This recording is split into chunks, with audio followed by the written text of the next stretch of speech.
Good morning, students. In today's lecture, we will discuss about the force experienced by a current carrying conductor when placed in a magnetic field. So what we have given, इसके लिए हमें एक conductor given होगा, having some length and carrying current I, and this conductor is placed in magnetic field at certain angle. Then we have to derive the expression for force experienced by this current carrying conductor.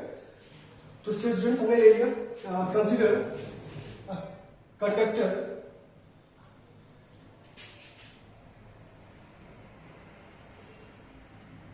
having length L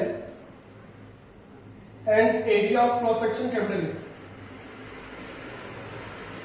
A and carrying current I.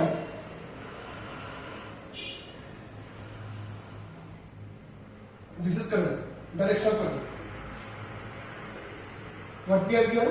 We have given a conductor, a cylindrical conductor having length L and area of cross section capital A, and this conductor carries current I, and this conductor is placed in a magnetic field at certain angle.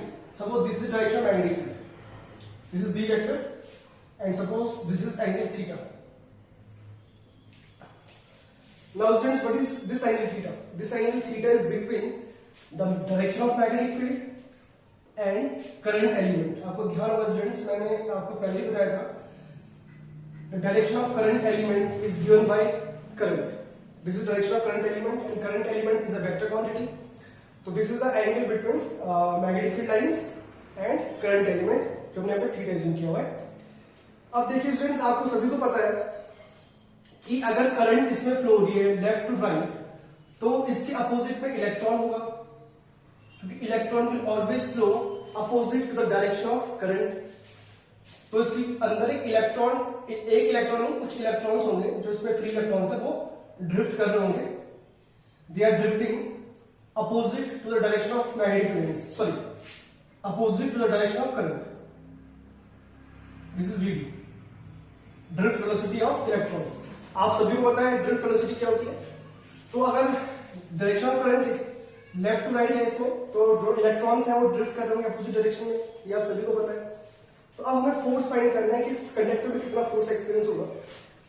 तो इसके हम कुछ assume कर लेंगे. Let n be the number of free electrons, number of free electrons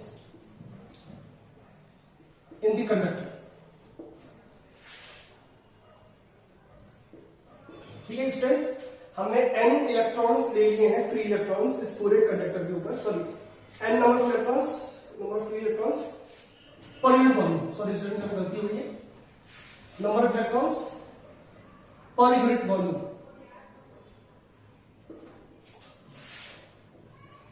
of the conductor. We have n number of electrons per unit volume.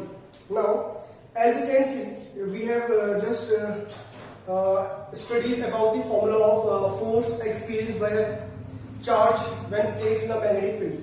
तो आपने formula पढ़ा है students, the force experienced by a charge, this q v b sin theta. ठीक है student, ये formula आपने पढ़ा हुआ है, क्लियर. तो यहीं पे हमें बात करनी है कि चार्ज कितना है. अभी हम पहले एक इलेक्ट्रॉन की बात करेंगे, क्योंकि इसमें n फ्री इलेक्ट्रॉन्स है. तो we have to find force experienced by a single electron, और देन फिर जितने भी नंबर ऑफ इलेक्ट्रॉन्स हैं उन सब में फोर्स हम फाइंड कर लेंगे, और देन फिर हम से कंबाइन ऐड करके टोटल फोर्स फाइंड कर सकते हैं. तो ये हमारा बेसिक फंडा होगा इसमें. तो देखिए यहाँ पे आप इलेक्ट्रॉन एक चार्ज पार्टिकल है जो एक मैग्नेटिक फील्ड में मूव कर रहा है, तो obviously it will experience some force. And what is this force? Force experienced by each electron. कितने फ्री इलेक्ट्रॉन्स हैं इसमें? n पर यूनिट वॉल्यूम. ईच इलेक्ट्रॉन कितना फोर्स एक्सपीरियंस करेगा उसे हम बोलते हैं F.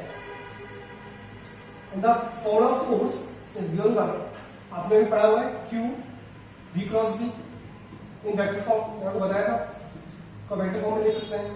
बट यहाँ पे जो चार्ज स्टूडेंट्स वो इलेक्ट्रॉन है, और इलेक्ट्रॉन का चार्ज होता है -e का, तो यहाँ पर मैंने इसे फिल कर देंगे. दिस इज द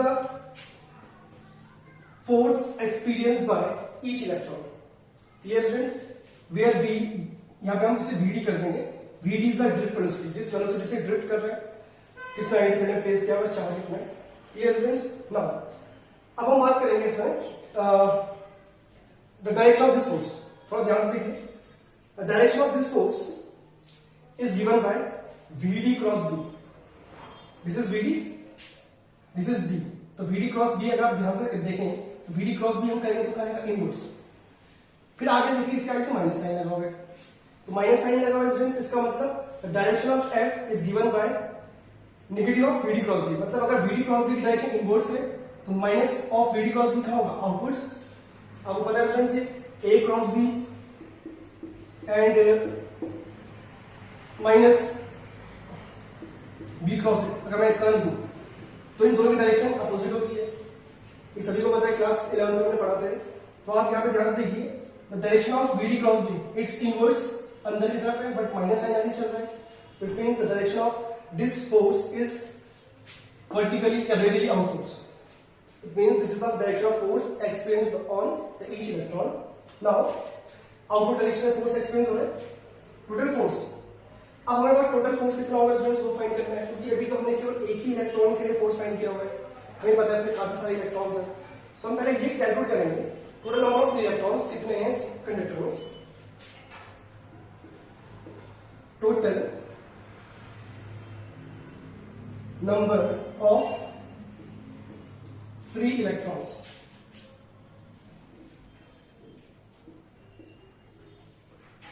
देखिए कितना होगा, let it will capital N. Small N है यूनिट वॉल्यूम में, what is the volume of that conductor, length is length is L and area of cross section is A, so volume of conductor becomes A। This is the total number of free electrons on the conductor, so on the conductor। Now what is the force,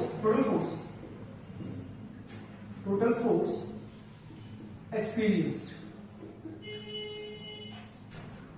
by the conductor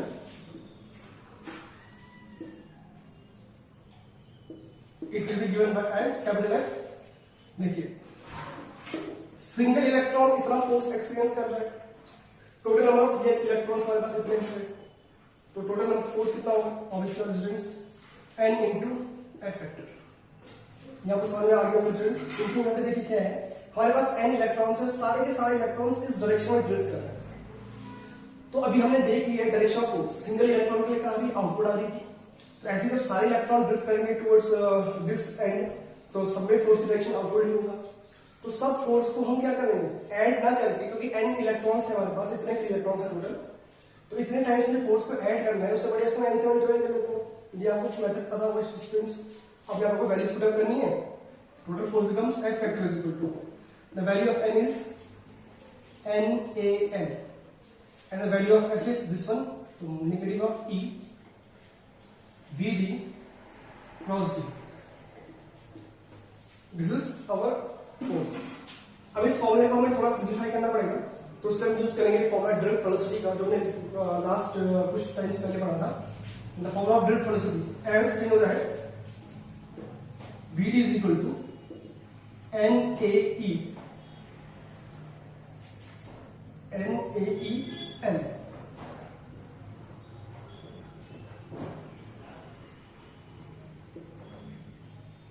I think यही formula होता है drift velocity का, आपको शायद ध्यान हो गया।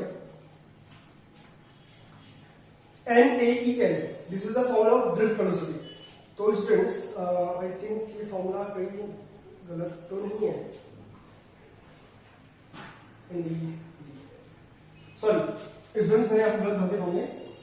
This is all we have studied about relation between current and drift velocity. Actually drift velocity का फॉर्मूला हमने पढ़ा है, वो होता है E टाउ अपॉन एम, ठीक है। तो मैंने फॉर्मूले कुछ गलत लिख दिया था, एक्चुअली हमें ये फॉर्मूला नहीं चाहिए, हमें चाहिए relation between current and drift velocity. As we know that I is equal to NaEVD। This is the relation between current and drift velocity. ये हमने एक्चुअली डेरिवेशन किया हुआ है इस फॉर्मूले का। तो अब आप यहाँ पे थोड़ा ध्यान से देखिएगा, मैं यहाँ पे L का मल्टीप्लाई कर रहा हूँ स्टूडेंट्स, L वेक्टर का, एल लिख रहा हूँ NaEVD एल का मल्टीप्लाई बोथ साइड कर दिया और यहाँ पे मैंने वेक्टर इसको लगा दिया। अब यहाँ पे आप समझने वाली चीज एक है यहाँ पे स्टूडेंट्स, वो ये चीज है कि जैसे यहाँ पे आप देखिए this is current element I into L, this is direction of current element, this is vector quantity and this is VD, this is also a vector quantity. तो आप थोड़ा ध्यान से देखिए, this is the direction of current element IL and this is the direction of drift velocity. तो आप देख सकते हैं डायरेक्शन क्या है, रिवर्स है, we can say it is negative. The direction of current element is opposite to direction of drift velocity. देखिए यहाँ तक तो ठीक है, इसको अभी तक हमने L का मल्टीप्लाई किया था, कंफ्यूज होने की जरूरत नहीं, दोनों साइड में L का मल्टीप्लाई कर लिया, तो ये तो हो गई स्केलर फॉर्म। पर अगर मैं वेक्टर फॉर्म में लिखूंगा, वेक्टर फॉर्म में कैसे लिखेंगे इसे, इधर में करंट एलिमेंट वेक्टर क्वांटिटी होता है और यहाँ पे हमारे पास पता है कि वेलोसिटी एक वेक्टर क्वांटिटी है, तो यहाँ पर माइनस साइन इंसर्ट कर देंगे। और यहाँ पर ध्यान समझिए नेगेटिव साइन यहाँ पे क्या इंप्लाई कर रहा है, the negative sign implies that the direction of current element is opposite to direction of drift velocity. देख लीजिए यहाँ पे this is direction of current element and this is direction of drift velocity, तो दोनों opposite हैं, इससे यहाँ पे नेगेटिव साइन हमने इंसर्ट किया हुआ है। अब आप ये equation first and this equation second इन्हें कंपेयर कीजिए। From equation first and second देखिए ध्यान से, माइनस NaEVdL माइनस NaEVdL, ये पूरी टर्म मैं रिप्लेस कर सकता हूं किससे, देखिए आप कंपेयर करने पे this can be replace with IL, so therefore it becomes F vector is equal to IL cross B। B as it is रहेगा स्टूडेंट्स, क्योंकि B तो हमारे पास यहाँ पे नहीं है, हमारे पास NB है, AB है, LB है, VDB और EBN दोनों एक्सप्रेशन में, तो यहाँ से मैंने इसकी वैल्यू IL रिप्लेस कर दी यहाँ पे और इनटू V क्रॉस, ये में यहाँ पे L क्रॉस B कर दिया से। तो this is the formula of the force experienced by a current carrying conductor.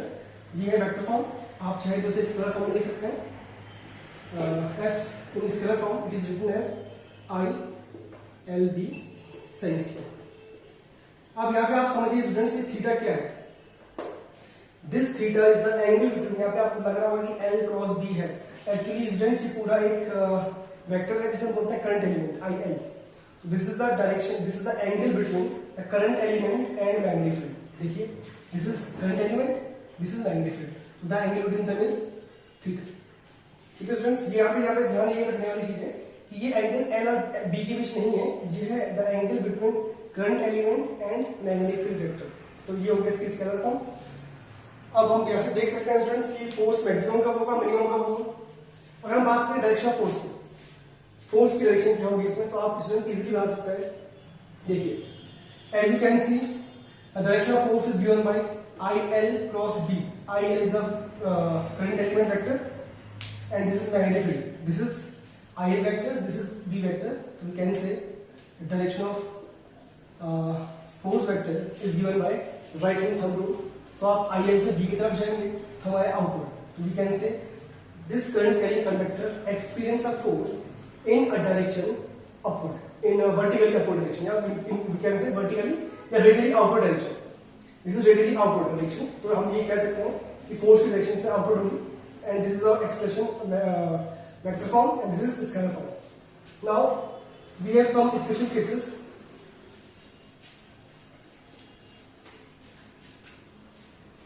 Case first, if theta is equal to 0 degree or 180 degree. अब यहाँ पे फिर मैं स्टूडेंट्स आपको फिर तो रिपीट कर रहा हूँ, what is theta. This theta is the angle between current element and magnetic field. तो अगर थीटा 0 हो या 180 हो तो we can say F will be minimum, क्योंकि साइन 0 भी 0 होता है और साइन 180 भी 0 होता है। This is the minimum force. आप अगर आपको इसका फिगर देखना है तो आप इस तरह देख सकते हैं, this is conductor carrying current I and length is L, so you can say this is current element IL vector। तो मैग्नेटिक फील्ड या तो इसके पैरेलल होगा तब थीटा 0 हो जाएगा, या फिर अगर एंगल 180 चाहिए हमें magnetic field will be anti parallel to this current element. ठीक है स्टूडेंट्स, तो ये दो कंट्रीब्यूशन यहाँ पे हो सकती है। Now second cases,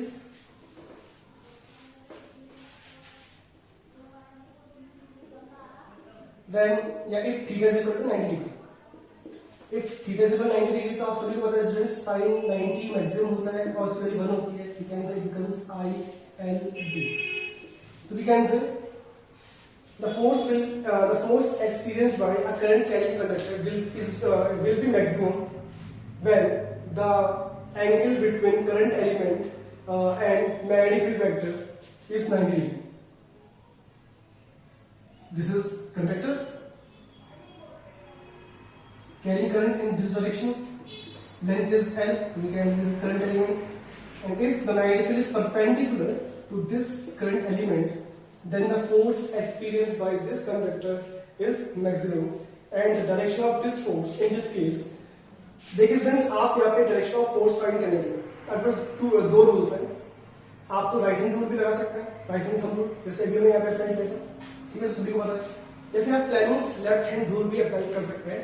Fleming's left hand rule, ये सभी को आपको पता है स्टूडेंट्स. फिर मैं रिपीट कर देता हूँ, what is Fleming left hand rule. First finger points the direction of magnetic field, second finger points the direction of current, then the thumb of the left hand points the direction of force. तो आप देख सकते हैं, this is direction of magnetic field. ठीक है students, this is direction of current. And what is this? This is the direction of force. आप चाहे Fleming left hand rule apply कीजिए, डायरेक्शन ऑफ फोर्स का है आउटवर्ड, या फिर आप लगाएं कौन सा वाला rule, right hand thumb rule.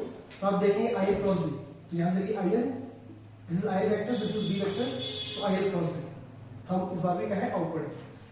तो आप दोनों तरह से सॉल्व कर सकते हैं, मैग्नेटिक फील्ड, करंट, फोर्स, या फिर आप राइट हैंड रूल लगा के भी आप काम कर सकते हैं. दोनों ही एप्लीकेबल है. अब स्टूडेंट्स कई बार कंफ्यूजन जो होता है बच्चों को कि वो समझ में नहीं आता उन्हें कि कौन सा रूल यहाँ पे एप्लीकेबल है, कौन सा रूल नहीं है. जैसे कि आप समझ सकते हैं स्टूडेंट्स, क्योंकि Fleming to left hand rule की कंडीशन वो ये है कि first of all we have to stretch three fingers या first three fingers of left hand mutually perpendicular to each other. उसी के बाद हम फोर्स की बात करते हैं.